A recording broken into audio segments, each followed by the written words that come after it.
Hey guys, I wanted to do a run through of the Warhammer 40k Edge of Silence book, which is out of Indomitus, because I'm really impressed with it. It's like the campaign book pamphlet thing that comes with the game. I just don't know, like, are they fighting or are they arranging a night out? I don't really know, but let's have a look. Okay, so Edge of Silence, Warzone, Pariah. So obviously we're in the Pariah Nexus now, so this fleet has found a great area of dead space, basically. So is it the sinister Necrons, or is it finally that a race has risen out of the sands to stop the relentless advance of the evil empire following its false god? Anyway, so we've got background on the Necron Silent Kingdom, who they are, the Zarkan dynasty, as far as I'm aware, and they follow the Silent King, which is a model I will certainly be getting. The Crusade, should we say? So, just the artwork's just cool, in like blessed, taking a ledger, and all the Marines getting ready to go on a crusade. We're off on a crusade. The Arisen Ancients, about the dynasties, where they come from. Cool bits of models, and then we get onto the actual force that's in the box set itself, telling you about who they are, what each model is, and what it does, and also the Angels of Death. So same thing for Space Marines, who they are, a bit on chapters. Just the models are just cool, aren't they? He's so confident in that shield, he don't even need to hold it properly, So, and then we're on to what they do. So, got Primaris Captain. It's all power at the minute. If you check one of my other videos out I did earlier on, it's got all the points. I don't disclose the points, but that's where the points are coming from. And I imagine an absolute update and so on and so forth. So at the minute it's all power. So Primaris Captain, move 6, weapon skill 2, BS2, strength toughness 4, 6 wounds, 5 attacks, and 3 up save. Okay, he's equipped with a heavy bolt pistol, master crafted power sword, frag grenades, crack grenades, and a relic shield. So, yeah, a heavy bolt pistol, 418 pistol, strength 4, minus 1 AP, damage 1, yeah. Mastercrafted power sword, a relic shield, each time the bearer suffers a mortal wound, roll a d6, on a floor of 4 plus, that mortal wound is ignored. And improve this bearer's save characteristic by 1. Okay, he's a bit hard, isn't he? Rerolls of 1s made by attacks friendly chapter units within 6, and he has a 4 plus invulnerable save, yeah, as you'd expect. Primaris Lieutenant. He's the standard sort of lieutenant loadout. Weapon skill +2, 4/4, 5 wounds, as you'd expect. He's got a Neo Volkite pistol, which is pretty sick. It's 15-inch pistol 2, strength 5, damage 2, which is pretty tasty multi-damage, isn't it? Each modified wound roll of a 6 inflicts with a mortal wound in addition to any other damage. Well, he's nice, isn't he? And he's got tactical precision. His reroll ones of 1 by friendly models attacking. So there's still sort of like the bubble of Primaris death, as you normally get. Primaris Chaplain. Yeah, again. So chaplains are always cool, aren't they? They're like, I imagine they're sort of like charging at the front. Yeah, weapon skill 2, BS3, 4 attacks. An Absolver bolt pistol, which is a strength 5 bolt pistol, damage 2. Yeah, okay. His Crozius so he'd be strength 6 at minus 1 AP, damage 2 in combat with 4 attacks. Fair enough. 10 friendly chapter units within 6 can use his leadership of 9. He has a 4 plus invulnerable save, and he can chant a litany of hate in your command phase. If the litany is inspiring, you can reroll hits for attacks made with melee weapons by models in friendly chapter units within 6 of this model. So, yeah, you've got to think that with Assault Intercessors is going to be pretty nasty, isn't it, with the bubbled up with some of the other abilities here. Judicar, this is the guy that really interests me, the Judicar. Yeah, he's like a chaplain in training, I think. So he's weapon skill 2, BS3, 5 wounds, 4 attacks. So he's pretty standard character Primaris line. He's got an Absolver bolt pistol again, and a Execution Relic Blade, which makes him strength 7, minus 3, 2 damage in combat. And he causes mortal wounds on 6s. So he's slice and dice, and he's chop suey with that. Frank crack grenades, He has a 4+ invulnerable save and a Tempor Mortis. He's got a time turner. At the start of each fight phase, select one friendly enemy unit within 6. The unit cannot fight until all the eligible units have done so that phase. Wow. So these pair. So the assaulting, he stops the unit fighting, so you're hitting across the board first, no matter what it is. Re-rolling it for everything. 2 hard-hitting characters, and if you power it up with one of these, well, yeah, that's just wow. Got it like a ton of bricks. Blade Guard veterans, 2 veterans and a veteran sergeant. Toughness and strength of 4, 3+3+, 3 wounds, 3 attacks, 3 up save. Mastercrafted power swords, heavy bolt pistols. Yeah, that's cool. Storm shield, 4+ invulnerable save. So they have 2 up armor save as well, because it improves the save characters by 1. Yeah, so they're just pretty tank, aren't they? Blade Guard Ancient. I just love that miniature. This is what's making me want to do Black Templars. Heavy bolt pistol, firing crack grenades. He's got a banner. Add 1 to leadership for all friendly chapped units while they're in 6 of this model.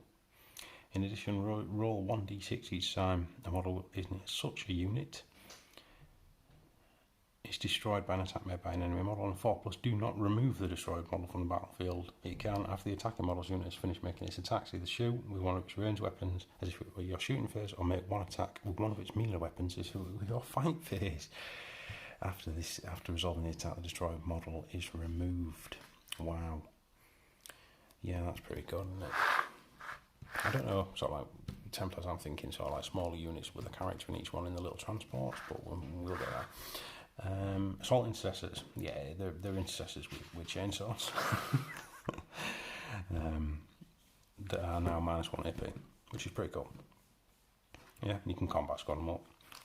Outriders, 14-inch move, 4 wounds, toughness 5.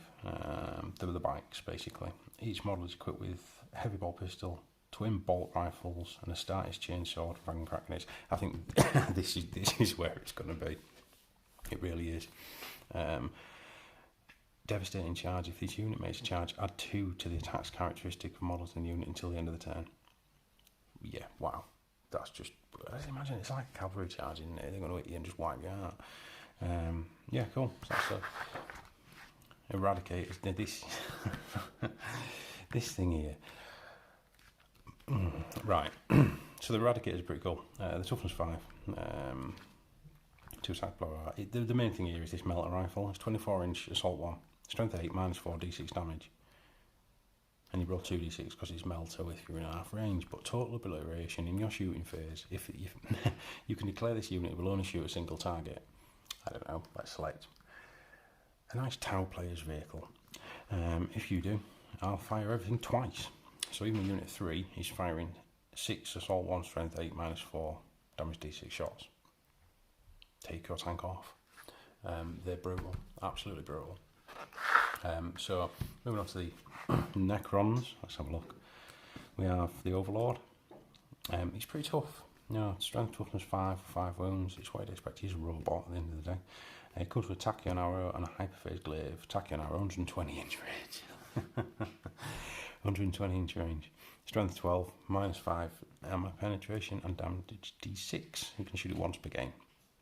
It's like it removes you from existence if you look into the fluff. He's got a 4+ invulnerable save. My will be done straight out of the Necron Codex. And he's got Relentless March as well. Hyperphase glaive would be strength 7, -3 damage d3 in combat with 3 attacks. Yeah, pretty nasty. Royal Warden, he's a HQ as well. He's just like I think he's sort of like a bodyguard thing from what I understand. He's got living metal as they all have. He's got a relic Ghost Blaster, which is rapid fire 2 Ghost Blaster, strength 5, -2 damage, so he's good at killing Primaris Marines basically, which is, let's be honest with you, that's what everyone needs. Plasmanster is like the sort of techno wizardy type person. He's got a Plasmic Lance, which is assault D3, strength 7, -3, 2 damage, which is cool. Living metal. All Necrons have living metal. They regenerate a wound at the beginning of each turn. At the start of your fight phase, roll d6 for each enemy unit within 6 on a 4+. It suffers a mortal wound. Okay. I'll bring you a destruction. At the end of your movement phase, if this model has not advanced or fall back, you can select the nearest visible enemy unit with 18. If you roll 3d6, for each roll of a 4+, that unit suffers a mortal wound. Yes. All the yes. Yeah. Very, very much so. Yeah, I'll probably have more than one of them. Scorpec Lord's a big, killing machine, isn't he? So he's Scorpec Lord. What's that, movement 8? 4 attacks, strength and toughness 6, 6 wounds. And Mythic Annihilator. Assault 2d3, strength 6, -1, blast. Okay, so blast. This is where it's affecting unit sizes, so that potentially could be pretty horrific. Flensing Claw, make 2 hit rolls instead of 1 for each attack made with this weapon. Okay.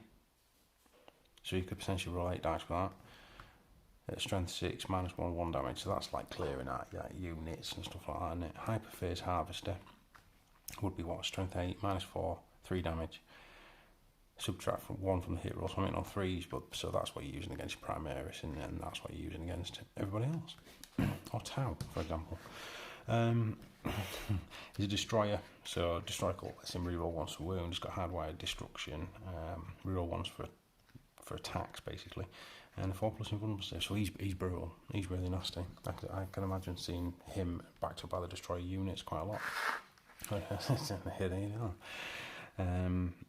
Yeah, so again 3 attacks, strength toughness 5, in on 3s. The real thing here is they have a Reap Blade, so it makes them strength 7, -4, damage 3. They're going to mince you, absolutely mince you. Threshers, strength 5, -3, damage 2. But you make 1 additional attack. So what would you use there? Do you want strength 5, -3, 2, but you're all making 4 attacks, or would you want 3 attacks each at strength? I think I'd want 3 attacks at strength 7, if I'm totally honest with you. At -4, because if you're getting it by that, you're staying down. So, anyway, Infused Madness at the start of the fight phase. If this unit contains a plasma sight, there he is. Yes, everyone should have a plasma sight. Mine is called Bob. It can inject tainted energy. If it does roll a d6 on a 1 score, that destroyer model is destroyed. Okay. Until the end of that phase, add 1 to the strength and attacks characteristic of destroyers in the unit. Right. So that, combined with that, makes that actually pretty nasty, doesn't it? So what would be strength 6, 5 attacks each at -3, 2 damage. Yeah. Bring those Primaris over to be harvested. So Cryptothrall's like a bodyguard for the Technomancer dude, Plasmancer, that's it. It's unit 2. It's just getting sniped off basically. Living Metal, Bound Creation, so they stay with him basically. Protect Aurora, and yeah, that's it. They have like a Scouring Eye.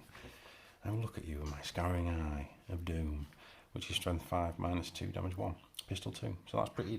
He basically, if they're getting into this guy, normally characters like this aren't that brilliant with a 1 attack and a 4+ save in combat. So this is like a bodyguard unit. Big reanimate. I love this. I'm going to try and run 3 of these, backing up the warriors. I just like the fact it's like a War of the Worlds walker. Anyway, strength and toughness 5, 6 wounds, 4 attacks. Yeah, movement 8. So it's going to keep up. 2 atomizer beams and elongated claws. So an atomizer beam is assault 3, strength 6, -2, 1. It's not a combat unit. I imagine you'd have your warriors and you have one of them sat behind it. So I'd have made 20 warriors, one of them, 20 warriors, one of them, 60 warriors back to the 3 of them.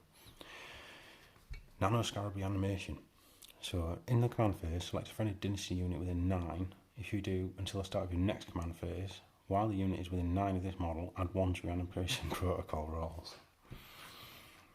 So I'm reanimating on. So basically, just a quick overview if you don't know about Necron. So if you're a 20-man unit, 8 of them die. At the beginning of your next turn, you can roll 8 dice, and on a 5+, that model returns to the unit in coherency with an pre-existing board top model, basically. So that would make it a 4+. Cryptex can improve that. And then things like Resurrection Orbs let you roll again, and things like that. So I think a horde of Necron warriors backed up with these could be pretty horrific. It could be a sight to behold. Particularly, here they are. Necron Warriors. They've finally had a new model. I remember actually going to Games Workshop headquarters when they first came out and buying a box of these, and thought it was amazing because it had a green stick in it. And now they look cool. That's how old that model is. I mean, I lived in, still back up north at this time. I mean, that must be, 20 years? 18 years. It's got to be an old kit. Finally they've had a redo.